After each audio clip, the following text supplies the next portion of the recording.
must be our goal and our guide. And all that we strive for as a human family, dignity and hope, progress and prosperity, depends on peace. But peace depends on us.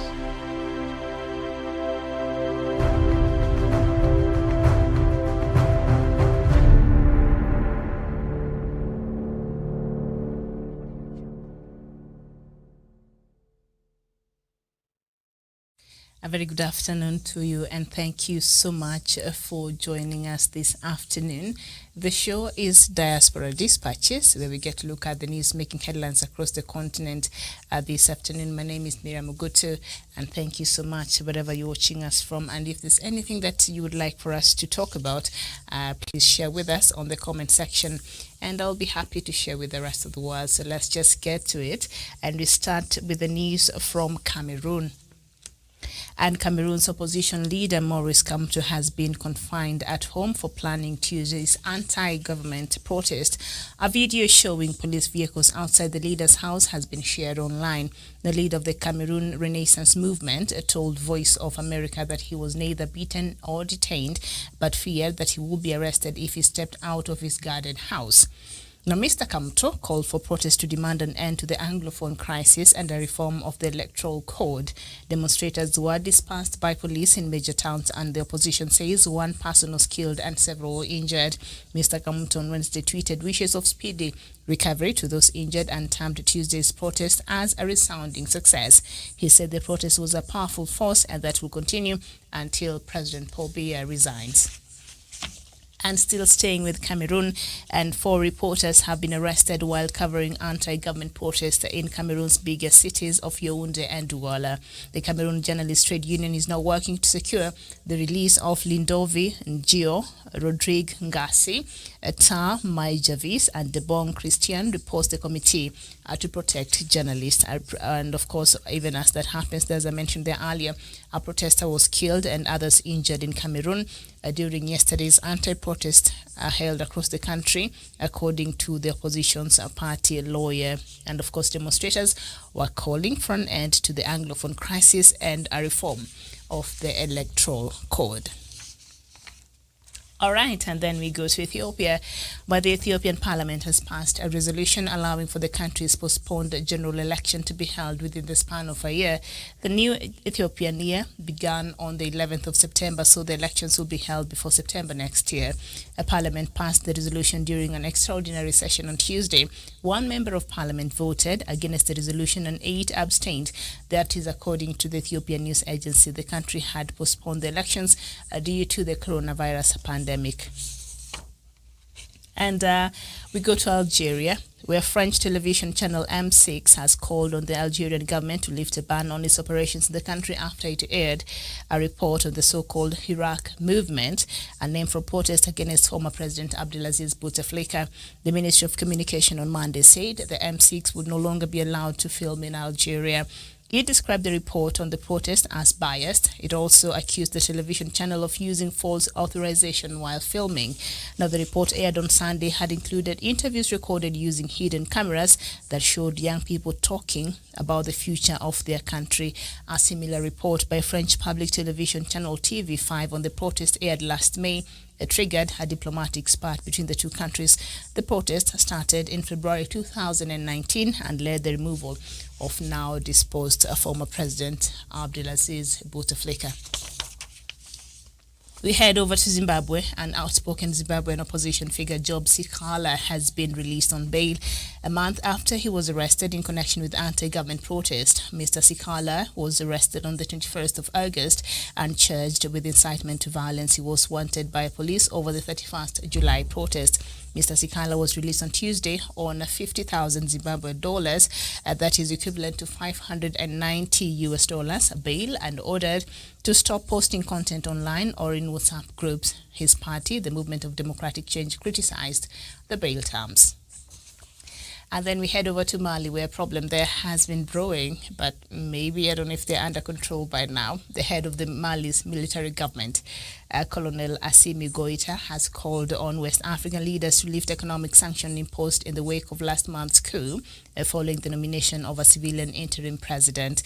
Mali's military rulers on Monday appointed a former defense minister, Ba Ndou, as president of a transitional government due to return to the country to civilian rule in 18 months. He will be sworn in on Friday. Speaking at a ceremony to mark Mali's 60th anniversary of independence from France, Colonel Goïta, who will serve as vice president of the transitional government, also argued support for French and UN troops in the West African country. Not argue, but urged. Sorry about that. Now, their presence in Mali to help in the fight against jihadists has often stoked controversy in the country. And then we cross over to Ivory Coast, where we also have some problem brewing. You have too much problem in this continent. I don't know why. Now, the former Ivorian Prime Minister and candidate for the upcoming presidential election on October 31st, Pascal Afingwe's son, who is 67 years old, is yet another politician declaring his outrage at the Constitutional Council's decision to deem the sought third term of current president as valid, when to many it is unconstitutional. Pascal said that he completely supported the call for disobedience advocated by President Henry Konan Bedi and all the political social forces in Ivory Coast. On behalf, he appealed to all activists and supporters, all Ivorians who love peace, freedom and democracy, to be ready to translate into concrete steps the calls to action that will ensure or will ensue in the coming days. And then we go to South Sudan, and the former acting Commissioner General of the National Revenue Authority says the financial institution has collected more than £2 billion. That is Sudanese pounds, that it's equivalent to $5 million in August alone. Joke attributed the alleged improvement of revenue collection to a security-enhanced financial receipt, which NRA introduced in June 2020. The receipt is meant to stop traffic police officers from diverting money collected from motorists. The document, known as Form 15, is a collection of daily 50 receipts that have been authenticated by the Revenue Authority and the Traffic Police Department. However, it is not clear what made Joke Blaine make the revelations yet. Immediately after assuming office last year, he stopped NRA from making public monthly collections in violation of the laws. He was fired last week on recommendation of the Economic Crisis Management Committee over mismanagement of non-oil revenues. And still staying with South Sudan, and 6 people have reportedly been killed in a series of revenge attacks in Mayandit, a county Unity State. The first attack occurred on Sunday in Rubkwai, a village where 2 people died, according to a reporter there. In what is believed to have been a retaliatory attack, armed men then attacked Romno on Monday, killing 3 people. Yen said the community attributed these killings to a lack of state government, especially the commissioners in the counties. It has been over 7 months since President Salva Kiir dissolved the 32 states and returned the country to 10 states. And then we go to Libya, where Turkey says the European Union sanctions on the Turkish firm accused of breaking a United Nations arms embargo on Libya showed the bloc's double standards and biased stance. The EU on Monday froze the assets of Avriasia Shipping, whose cargo vessel Sarkin was involved in a naval incident between NATO members France and Turkey in June. The EU has accused the company of using the ship to smuggle weapons to Libya. Ankara denies the arms trafficking claim and says the ship was carrying humanitarian aid. Ankara has supported Libya's internationally recognized government of national accord based in Tripoli in the west of the country, while eastern Libya and much of south, however, is controlled by renegade Khalifa Haftar and of the Libyan National Army, who is backed by the United Arab Emirates, Egypt, Russia, and to some extension France and other countries. All right. And then some news from Biafra now. And indigenous people of Biafra on Monday condemned in strong terms the alleged harassment, abduction, torture, and secret killing of its members or any suspected to be its members throughout the Igbo land. The pro-Biafra group alleged that deliberate ethnic cleansing was continued unabated despite its repeated alarms. In a statement by its media and publicity secretary, IPOB said that for now justifiable reason, the Nigerian security operatives in September 18th, 2020 murdered one Mazi Onyeka Odechukwu, a vigilante operative in Enugu State. It equally alleged that the men whom it described as terrorists in security uniform also shot and shattered their victim. Now, Odechukwu's father's private part with bullets at Ogoi. Like, who even does that? It also said that the man whom they shattered the private parts with bullets is currently receiving medical treatment at undisclosed hospital. Now, that is just, I mean, even if you have to torture a man, why would you do that? Why would Nigerian forces do something like that? That is just out of order. All right. I mean, away from that disturbing news there from Biafra, thank you so much for watching. I know a lot of you are watching right now. And of course, these are just some of the very, unfortunate reports that keep happening there in Biafra. And we go over to Mozambique. And the escalating extremist insurgency in northern Mozambique has displaced hundreds of thousands of people. And the rebels have recently stepped up attacks in Cabo Delgado province, seizing the strategic port of Mocíboa de Pereira, which they have occupied for 6 weeks. Clashes between the extremist fighters and government forces have caused massive numbers of local residents to flee their homes and fields in terror. All right, very well. No, we are not done yet. We still have Tanzania and I think ECOWAS, and I think we should be done. And an aide to Tanzania president candidate Bernard Membe has been released on bail following his arrest last Tuesday on allegations of money laundering. Jerome Luanda was apprehended at the Julius Nyerere International Airport on arrival from Dubai, where he had gone with his boss on private business. Mr. Lazaro Mambosa, Dar es Salaam Special Zone Police Commander, on Monday confirmed Mr. Luanda's release alongside an identified person connected to the charges he was facing. Meanwhile, cash-strapped Tanzania opposition parties have stepped up their fundraising efforts to finance their campaigns as they face the ruling party, Chama cha Mapinduzi, which enjoys a solid financial base.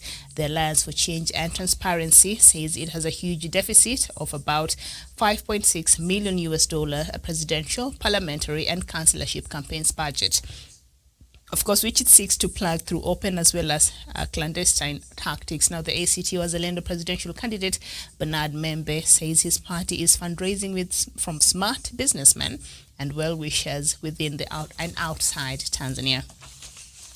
And then some news from West Africa on ECOWAS.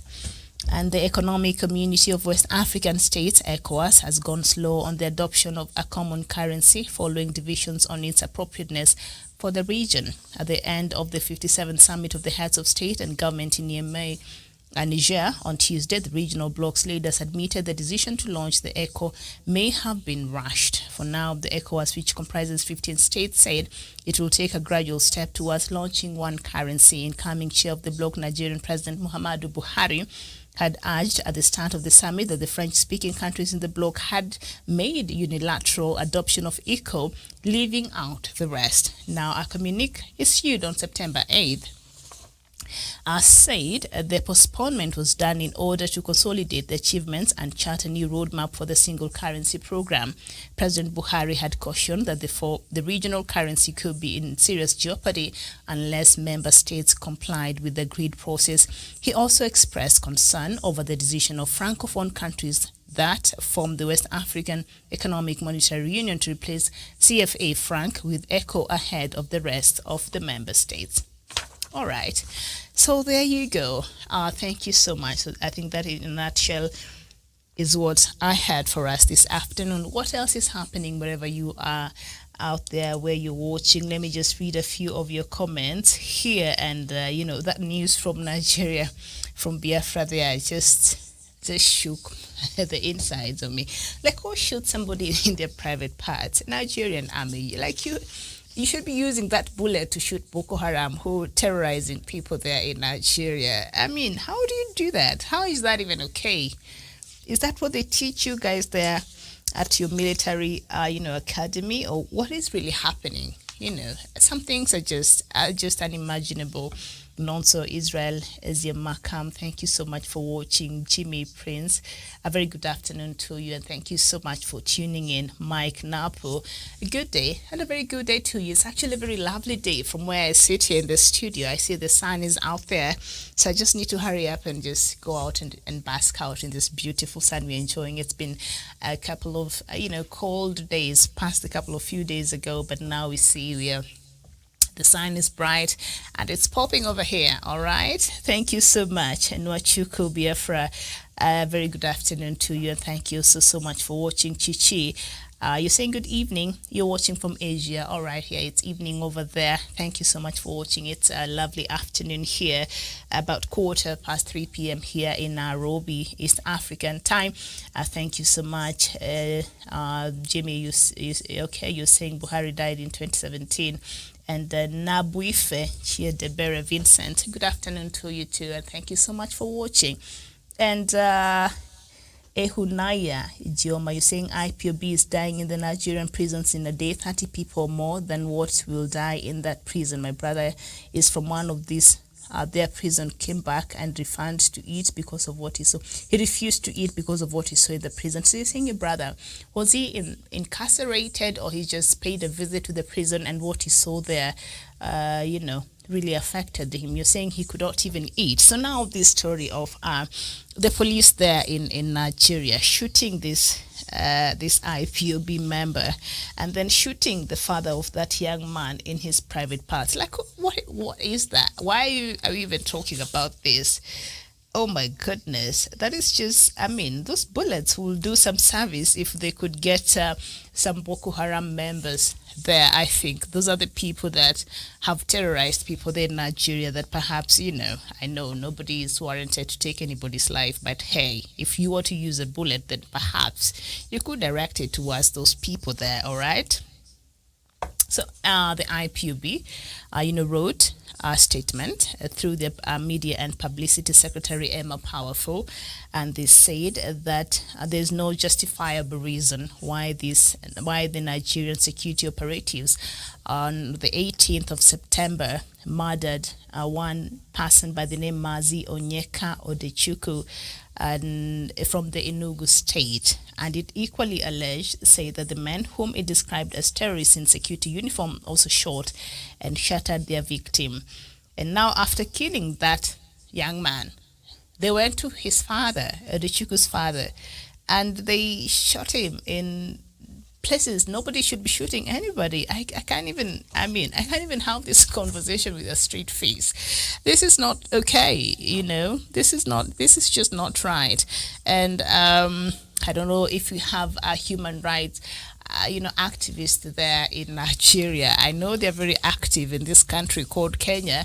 I don't know how active they are there in Nigeria and why things like this happen, and yet they're very quiet. And I think yesterday we were also having almost a similar conversation about the Cameroonian army now being sent to the Central African Republic to be part of the army that is protecting the civilians and all that, because Central African Republic is going through with this election later in the year, I think in December. So I was just thinking, this same Cameroonian army that has been accused, not even just being accused, that there has been evidence that shows they're the ones who torture, maim its civilians. So the same people who torture and maim their civilians in Cameroon, especially in the Anglophone region, you are going to take them to another country to protect those civilians. Like, what an oxymoronic thing is what is happening. So when you see things like this happen, of course, Paul Biya's government, and we saw the protest there, and we shall talk about that in a bit,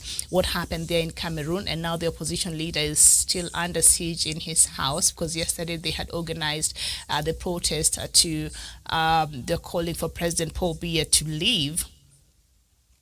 All right, and the army was there. The protesters were dispersed by tear gas and all that, and one person has reported to have died from those protests. So the same army that is being accused of atrocities, the United Nations, the United Nations find it necessary, and even the UN itself has criticized, have raised concerns, very grave concerns, in the manner in which the Cameroonian army has been operating, and the maiming and the killings and the extrajudicial, activities it has been, meeting with some of the population there in Cameroon.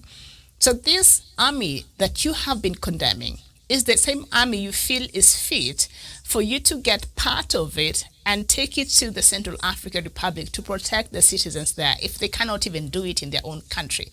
The United Nations, I think that was a wrong move, because the message you're sending is that you can just do whatever you want in impunity, and we should just come in and just stamp and say whatever you're doing, as much as we will condemn it, but we'll just, turn the other face, and we'll just have you, we'll just cooperate with you as if nothing, that you're doing should be condemned. So I think that was a very bad message that the UN sent by getting the army of Cameroon to go to the Central African Republic to protect citizens, while in their own country, they're not doing that. They are not doing that. So I think it's the same thing here.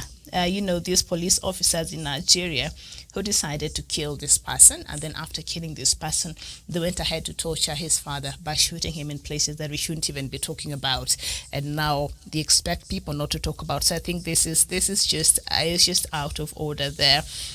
Can we talk about what's happening in Cameroon, even as we look at these matters? Because as we have been talking, we know yesterday the opposition leader there, led by Professor Maurice Kamto, had organized a protest, anti-government protest yesterday. And of course, the protesters were met with a lot of force, and the protest was the police and the army, which were all over the main cities there in Douala, and also where else in Cameroon there. They were dispersed through tear gas and all that. It was a running battle in Douala and also in Yaoundé. So that did not, of course, the opposition leader came out and said the protest was successful. But of course, he was not able to attend this meeting, the protest, because the police were waiting for him. They had surrounded his house, and he thought if he left his house, then he'll have to confront the police officers and the security agents that have been sent in his house, and they might have arrested him. Remember, he was arrested in 2018. He just left prison last year. So a lot of things that they are calling into order, and they want President Paul Biya in Cameroon to address, and one of them being the crisis with the Anglophone, and what the opposition leader in Cameroon is saying. President Paul Biya, first of all, you've overstayed your visit as the president of this republic. President Paul Biya, in August this year, that is last month, was able to celebrate 37 or 38 years of him being in power there in Cameroon. So that is just, his welcome is just overstayed, all right? And then second, we cannot keep going to an election after an election after an election, and the issue of Anglophone we are not able to solve. We need to solve this matter once and for all. We need to find a way forward. We need to see which way forward. We need to charter a future which is very clear, because for us, assuming what the Anglophones are saying or agitating for and pretending it does not exist, and us on this other side just going on with our lives as if everything is okay, will not stop the agitation that the Anglophones have, will not stop the issues that the Anglophones are, keep agitating for and keep raising. So we have to address this matter before we think about going to another election. And another thing, you need to leave. So I think that is where President Paul Biya said that will not happen. So of course, some people were arrested, and a few of them charged with insurrection, and that is a violent uprising against, the government. There's, of course, police on Tuesday used tear gas and water cannon to break up protests by hundreds of people in Cameroon's economic capital, Douala, calling for an end to bloodshed in the country's Anglophone region. So these are Cameroonians from the Francophone region who are saying as much as, we are not Anglophones, but we've had it. We've seen enough of these images, women just being shot in the streets with their children, the army just going there and raining terror on these people. So we've had it. So these were not even Anglophones. These are not protests happening in the Anglophone region. This was happening in the capital, in Yaoundé there. And they said and Douala as well. We have to solve this matter. We have to talk about it. We have to find a solution for this matter in the Anglophone crisis. And you have been wondering, even when we talk about Biafra here and just the general, public there in Nigeria, I've been wondering, a lot of things are happening there, whether the larger Nigeria agrees with the agitation or not, whether they support that or not. But there are fundamental things when it comes to people's lives just being taken, like the killings that happened there when a couple of weeks ago those young men were trying to hold a meeting and the police raided in, and I think 11 of them were killed, and also, is it 2 or 3 police officers? Like, these are things that even the general public there in Nigeria should come out and speak against, because today you think it is those people, so it's not affecting me. The next, you don't know who will come in power, and you don't know how that will affect your life, a few years from now. So there are things that are just fundamental, whether you like the people or not, whether you agree with what they stand for or not. But just even from a humanitarian standpoint, you should not just turn your face and assume, that does not affect me. So this war at the Francophone part of the Cameroon, okay, that were protesting yesterday, led by the official opposition leader there, Professor Maurice Kamto, and they were saying enough is enough. We've had enough. The Anglophones have died enough. We've seen enough of those gory images that we can't even play here. I think you've seen them. We saw that lady that was her face was covered with a mask. I don't know what that was, and then she was shot dead. It was captured. In fact, they're doing it, and one of them is just capturing on the phone there. So a lot has happened, and so they said we cannot keep going on election after election. We cannot keep going on holding these dialogues that are just fruitless, as if this is not a problem that we are supposed to address. And so they converged at a major intersection in a working class district of Douala, shouting slogans as "Enough is enough," and Paul Biya must go, before police dispersed them, making some arrests. And of course, the police and soldiers had taken up positions in several cities the night before. Now, on August 24th, Kamto, head of the movement for the rebirth of Cameroon and runner-up to Biya in the 2018 election, labeled his government as a kleptocracy. And he accused Biya of ruling through disdain and terror, and urged a giant campaign calling for the pure and simple departure of Mr. Paul Biya from power. Now, Biya on the September 7th called regional elections for December 6th, prompting the call for Tuesday's marches. Now, meanwhile, in Paris, about 50 Kamto supporters who demonstrated on Tuesday outside the Cameroonian embassy were met also with tear gas after clashing with France's CRS riot police. So, it's very interesting because we know Paul Biya, of course, has a very good working relationship with France.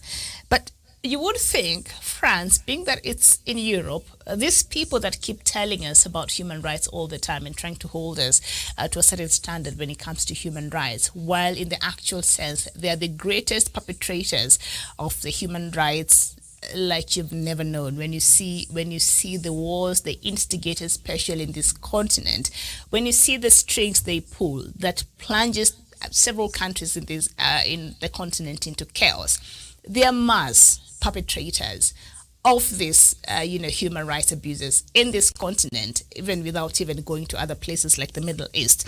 So you would think a place like Paris, people would go where human rights is respected. They would allow some peaceful protest of whatever nature. I'm sure they went and got a permit to do that. So they will be allowed to protest and then go home. Then what happens? The Cameroonians, who are supporters of President Paul Biya, went to the Cameroon embassy there in Paris to protest. And what happens? The French police came and dispersed also those protests through tear gas, which they will never do to their own protesters. So what does that tell you? What does that tell you? I will not even go further than that. So protesters waved Cameroonian flags and held protesters reading "Chase Away the Tyrant" and called for the end of the Francafrique, the term for France's post-colonial meddling in Africa. See, when Dr. Matsanga talks about these things here, some people think it's crazy. These are Cameroonians themselves that are saying, you know what, get your hands, No, get your knees off our neck, France, and just let us breathe and let us decide our own affairs as Africans. So you can tell by the mere fact that these protesters were tear gassed there in Paris, and this is a place where they claim to allow the freedom of speech and movement and to assemble and all that. And now look at that. Some even threw chairs from a nearby restaurant at police, and traffic was blocked as officers repeatedly dispersed the crowd. So the crowd was agitated. Obviously, it started as a peaceful, quiet protest, but because the police came there with a lot of force, so the protesters there were not very happy with that. Chinwendu K. Nicholas, thank you so much for watching. All right, so this news from Cameroon we shall be following for you, and also the issue there in Turkey. I think we've in Libya, the story we've looked at several times there, and we see the conflicting factors there and the international interest playing into the country there. That is Libya. I don't know if Libya will ever know any peace, but that tells you a lot of chaos and a lot of wars that we find ourselves fighting in this continent really has nothing to do with us, because Libya has been turned into a playground of proxy wars. We see every country that comes there trying to flex their muscles, trying to establish their authority, and in the end, Libya, the chaos continuing to deepen there. And we've seen countries, aligning themselves to the different fractions there, especially with the renegade Khalifa Haftar, who is fighting against the United Nations, recognized government, and he's being backed by countries who others are also in the permanent, seat there at the United Nations Security Council. So that is another chaos that I don't know if we'll be able to solve it in our lifetime, but we're still hopeful there. On Libya, and of course the insurgency that has continued there in Mozambique, we looked at it a couple of, about 2 weeks ago, and the factors and also the countries that are outside the continent of Africa that are fueled, that are supporting, that are funding the insurgent groups so that to advance their own interest, which is oil and the hot gas, because they found the hot springs there in the northern part province of Cabo Delgado, and so they're coming in there causing chaos so that as they loot, as they take advantage of the resources, and nobody's really paying attention because they're busy fighting the insurgency. People are busy running away from their villages, people are busy running away to save their lives. So they come in and they just loot as they do. All right, it's a very sad state of affairs here in Africa. Everybody just comes and thinks this will be the place for us to come and play. And play they do. Okay, and so in Ivory Coast there we see the former Ivorian Prime Minister and candidate for the upcoming presidential election has joined the other opposition leader there, and former President Henry Konan Bedi, who also led Ivory Coast in the 90s there. So he's, I don't know why this person decided it would be nice for him to come back and run again. He's like 86 years old. He wants to run for presidency. I'm sure he thinks he will be the one to remove President Alassane Ouattara, who has insisted on going for a third term illegally, going against the country's constitution. And so he's come and he was saying, we need to stand against this constitutional coup that President Alassane Ouattara is doing here. And they're castigating the Constitutional Court to uphold the decision by President Ouattara, who is seeking for a third term there. So they're saying that is unconstitutional, and it is unconstitutional. If the Constitution says 2 terms, it is 2 terms. So this third term hangover that a lot of leaders have in this continent, I think it's just bad. And I saw President of Nigeria coming out and addressing that when they were having the annual, I think, ECOWAS meeting there. He said, this is bad manners and should stop. And President Buhari, well, I agree on that one thing, but also, can you sort out that mess in Nigeria, please? Can you address the issue of the people who are really suffering under your leadership? Even the former president, is it Jonathan Goodluck? Not Jonathan Goodluck. Olusegun Obasanjo. Remember when he was launching the book, and he raised a myriad, of questions in regard to the presidency of Buhari, and he said under President Buhari, Nigeria has become something totally, completely off. In fact, in regards to, the security situation in that country, and it was quite interesting how President Buhari's office responded. Some of the elders that attended that meeting said President Buhari reaction was very childish. Not a very good thing to say to a sitting president, but they said, they were hoping that, he will be open to getting different views on how to make Nigeria better. But Buhari keeps saying, Nigeria is way better than before I got it. President, breaking news. Nigeria has become worse in terms of even its security there. Have you seen how Boko Haram has grown its tentacles? Have you seen how Boko Haram is thriving? Have you seen how the insecurity that you have allowed to happen in Nigeria is not spreading across other countries in Africa? And you want to say you've done what? Better? Okay. All right. Thank you. This has been Diaspora Dispatches. Let's meet here again tomorrow, same time, God willing, so that we can have more news from the continent. My name is Miriam Muguta. Very good afternoon to you, and thank you so much for watching.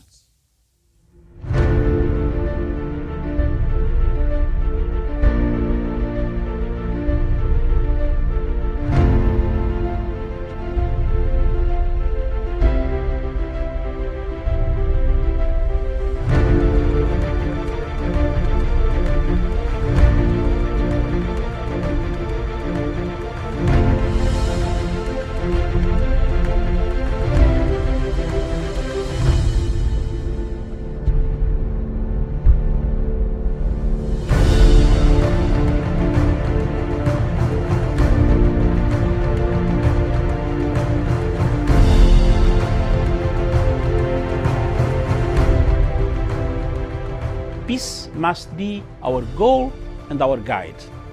And all that we strive for as a human family, dignity and hope, progress and prosperity, depends on peace. But peace depends on us.